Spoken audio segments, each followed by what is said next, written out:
Bom dia, alunos do primeiro ano, tudo bem com vocês? Vamos lá para a nossa aula de redação da semana, que está dividida em duas partes. Na primeira, falaremos sobre os 10 principais erros em dissertações, que foram analisados por especialistas, por estudiosos da área, por pessoas que corrigem redações semanalmente e perceberam que estudantes cometem alguns erros em comum. E talvez você enxergue, né, algum desses erros que você também esteja cometendo. Então já é momento de consertar. A segunda parte da aula nós falaremos sobre introdução, ou seja, a parte inicial da sua dissertação. Tenho percebido muita dificuldade por parte de muitos de vocês em redigirem redações. Então começaremos ou reiniciaremos a trabalhar a dissertação por partes, começando por essa importante etapa que é a introdução do seu texto. Vamos lá?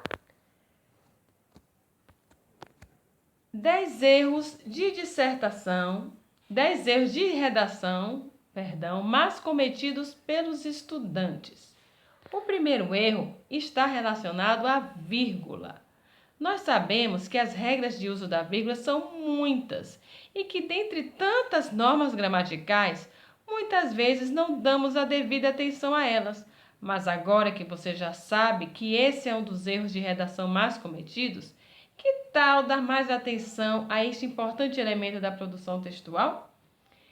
A vírgula ela é fundamental para marcar pausas na leitura, para enfatizar termos ou expressões. E tem um papel muito importante para evitar ambiguidades no texto. Por isso é fundamental saber utilizá-la corretamente em sua redação. Então, para realmente evitar erros relacionados ao uso da vírgula, é necessário que você entenda algumas regras, que você aprenda algumas regrinhas especiais no uso desse importante sinal de pontuação, certo? Então, por exemplo, você nunca separa sujeito e predicado. Antes de algumas conjunções, como as conjunções adversativas, você coloca a vírgula. Enfim, é necessário você entender que muitas vezes você precisa voltar lá na regrinha para aprender como usar a vírgula corretamente. Outro erro encontrado em dissertações é a grafia, ou seja, a forma que se escreve, não é, algumas palavras. E muitas vezes por falta de leitura, erram, não é, na escrita de algumas palavras. Erros ortográficos são muito comuns, mas isso não quer dizer que eles sejam aceitáveis em um exame importante como é o Enem. Afinal, esse tipo de erro demonstra falta de conhecimento sobre a norma culta da língua portuguesa e, consequentemente, descredibiliza muito o seu texto. A principal dica para que você não erre mais a grafia das palavras é a leitura. Há muitas palavras que já se fala incorretamente e esses erros terminam sendo levados para a escrita. E muitas vezes também é a falta de leitura. Eu, particularmente, quando estou escrevendo algo e de alguma forma me deparo com uma dúvida em relação à grafia, aquela palavra, de alguma forma, ela me incomoda. Então, uma importante dica, quando você tiver dúvida, né, em relação à grafia, como se escreve alguma palavra, vá ao dicionário, não é? Tem corretores no celular também que eles conseguem corrigir algumas palavras, né? Na internet vocês têm alguns jogos também em relação a como escrever, né? Especialmente palavras que muitas vezes têm o mesmo som, mas significados diferentes. Então, é importante a leitura e também você estar atento a alguns detalhes, algumas dicas, né, que ajudarão você a escrever de maneira correta. E isso é muito importante quando se redige uma redação. Outro erro, né, bastante notado é a ausência de conectivos. Ou seja, nós já vimos em sala de aula que os conectivos eles são muito importantes para a coesão do texto, para mostrar, não é, um texto organizado e também para dar um encadeamento, um entrelaçamento de ideias. E muitas vezes, por não conhecer, não é, esses conectivos, muitas vezes os estudantes esquecem deles e deixam para lá, não é? Uns exemplos de conectivos são os conectivos, as conjunções, mas, porém, no entanto, se você quer adicionar uma ideia e, como também, então, se você quiser concluir logo, portanto, por conseguinte. Então, existem conectivos para expressar as ideias, para ajudar a expressão de ideias dentro de um texto, seja na argumentação, seja na conclusão, ou também na introdução. Então, eles são fundamentais para garantir a coesão do seu texto. E lembrando que a coesão é a competência de número 4 da redação. Então, é muito importante que você saiba usar bem esses conectivos. Então, se você tem dúvida, vai lá na listinha de conjunções e dá uma revisada nos conectivos, porque muitas vezes, não é, pelo uso indevido do conectivo, você muda a coerência do texto, a lógica, o sentido, apenas por perceber que não se está usando conectivos na redação e você coloca o que vem à sua cabeça. E muitas vezes isso favorece a incoerência do texto. Então é importante você usá-los de maneira consciente. Então, aqui, porém, mesmo com tanta importância, muitas pessoas deixam de utilizá-los e isso acaba se tornando mais um dos erros de redação mais cometidos. Então, atenção aos conectivos. Outro erro bem encontrado está concentrado na acentuação. Ele está em 4º lugar na lista dos erros de redação mais cometidos. E a acentuação é um elemento dos quais os alunos costumam ter bastante dificuldade, principalmente porque possui muitas regras sobre a utilização. Nós sabemos que, de acordo com a sílaba tônica, a sílaba mais forte, na língua portuguesa nós temos algumas regrinhas, não é, que explicam que sílabas ou que palavras são acentuadas. Então é importante também voltar lá nas regrinhas e entender, não é, quando acentuam-se ou quando não acentuam-se algumas palavras. Também é bom lembrar sobre o novo acordo ortográfico em 2009, que mudou a regrinha de algumas acentuações de palavras.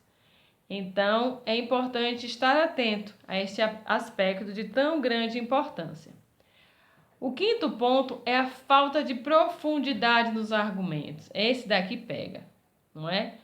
Porque ele tem muito a ver com a questão do conhecimento do aluno sobre o texto, sobre o tema em questão. Então, caso você ainda não saiba como a sua redação é avaliada, é importante conhecer as competências do Enem. Já falamos em sala de aula, não é? Trata-se de um conjunto de critérios que definem como a produção textual é pontuada na prova. Então, de acordo com a competência 3, é necessário que você reflita criticamente sobre o tema, ou seja, você precisa ter fundamento, não é, tanto de ideias como provas para embasar seus argumentos. O que é argumentar? Argumentar é você trazer provas, é provar, é trazer ideias, é contestar. Mas isso você não faz apenas com suas próprias ideias. Você precisa trazer isso fundamentada de alguma pesquisa, não é, recentemente, né, feita. Quem sabe, não lembro, professor, de nenhum dado em específico. Mas você assistiu o jornal e você viu uma notícia que tem a ver com aquilo que você está argumentando, está escrevendo. Então, traga aquilo. Você vai mostrar para o corretor que você realmente sabe contextualizar seus argumentos. Mas para isso é importante que você também esteja atualizado, que você assista, né, as notícias que veiculam nos meios de comunicação, para que você possa, né, ter algum embasamento para aprofundar suas ideias. Então, aqui, nesse ponto, muita gente acaba deixando a desejar por não se aprofundar suficientemente na argumentação e acabar não defendendo seu ponto de vista criteriosamente. Então, é necessário que você defenda seu ponto de vista, mas para defender não adianta jogar, não é simplesmente algo que esteja na sua cabeça, que seja algo superficial. É necessário trazer, não é, isso baseado em algum dado externo, tá bom? O sexto ponto é a ausência de fatos e dados, complementando aquilo que acabamos de falar, não é? Nós precisamos argumentar, mas precisamos, além desses argumentos, embasar com um dado, trazer um dado para justificar aquilo que acabamos de argumentar. Então, muitos estudantes trazem argumentos brilhantes, mas não comprovam. E isso deixa a redação um pouco a desejar. Então, uma das formas de fundamentar esses argumentos, garantindo credibilidade, é por meio da apresentação de fatos e dados. Porém, muita gente acaba não utilizando essas informações na redação por diversos motivos.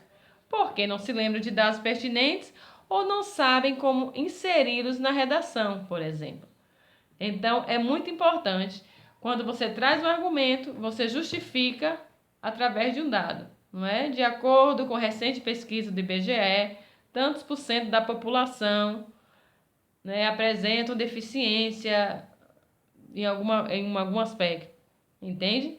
Ou de acordo com recentes notícias veiculadas na mídia, não é? Muitas pessoas ainda não têm acesso, né, à internet.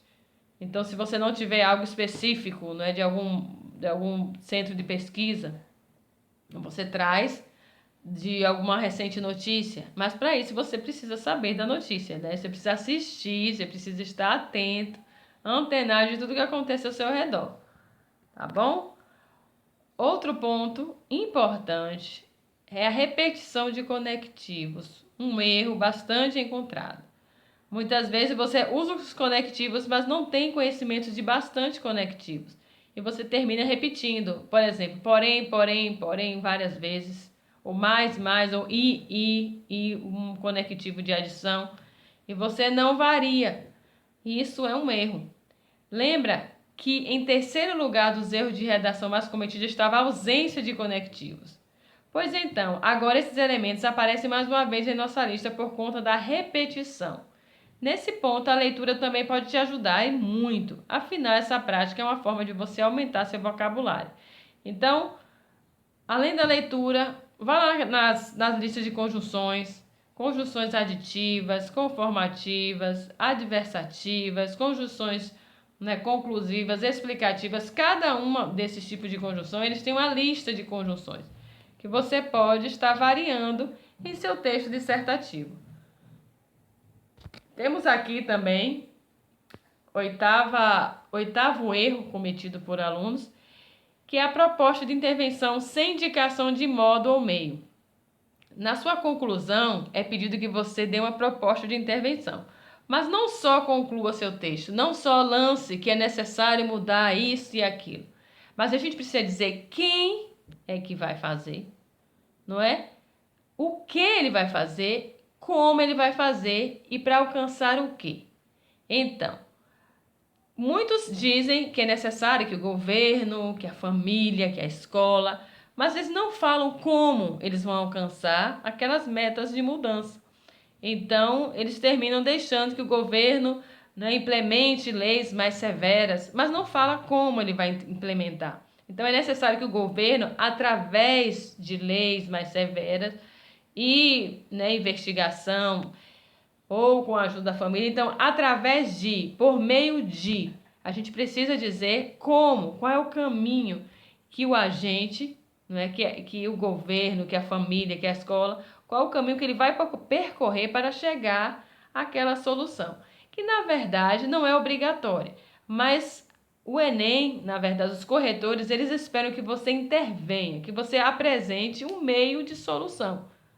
Obviamente, nem todos vão conseguir resolver o problema, mas essa intervenção é necessária. E 9 é a proposta de intervenção sem detalhamento. Novamente falando aqui sobre a sua conclusão, ou seja, a sua intervenção, a sua proposta. Em oitavo lugar na nossa lista de erros de redação mais cometidos está novamente a proposta de intervenção. Agora o que se destaca é a falta de detalhamento nessa etapa essencial da construção do texto para o Enem. Como colocamos no tópico acima, o meio como a proposta de intervenção será colocada em prática é apenas um dos elementos necessários. Porém, para que ela esteja completa, é necessário que você faça um detalhamento e confirme a sua viabilidade. Como assim, professor? Você precisa detalhar, não é? Como isso vai acontecer, não é? Então você precisa colocar o mais detalhes possíveis. Você tem uma proposta para melhorar, então você precisa detalhar essa proposta, não é? Indo nas escolas, através de aconselhamento, então você vai de alguma forma dizer como tudo aquilo que você propôs vai ser alcançado. Então é necessário que você deixe explícito, não é, como é que essa ideia de intervenção, essa proposta vai funcionar. É muito importante. E por último aqui, já falamos sobre o uso da vírgula, né, no começo. E aqui é o uso incorreto da vírgula. Muitas vezes as pessoas usam vírgula de modo incorreto. Saem colocando muitas vezes, não é, sem uma devida reflexão e muitas vezes cometem erros. Quando a vírgula é utilizada no texto, muitas vezes é feito de forma incorreta. Muita gente erra em seu uso com as palavras pois e, não é? Por exemplo, o ideal é que você estude as suas regras e pratique bastante para tê-las em mente no momento da prova. Então, o uso da vírgula, o uso incorreto da vírgula é um erro bastante encontrado em redações. Então, é preciso, de alguma forma, você dê uma olhadinha, não é, no uso, como realmente você pode colocar a vírgula no lugar correto. Tem algumas formas, né, que são bem, né, críticas no uso da vírgula, que não se aceita de maneira alguma que você use vírgula, como separar sujeito e predicado, né, você não pode, ou o predicado do seu complemento. Algumas regrinhas básicas que vão te ajudar bastante, né, a usar a vírgula corretamente. Tá bom? Como foi falado, hoje nossa aula está dividida em duas partes. A primeira já falamos sobre os erros, né, de dissertação. Talvez você tenha, né, identificado algum erro que você também esteja cometendo. Então já é momento de, né, focar, de pesquisar e tentar corrigir, né, para que realmente isso seja evitado nos seus próximos textos.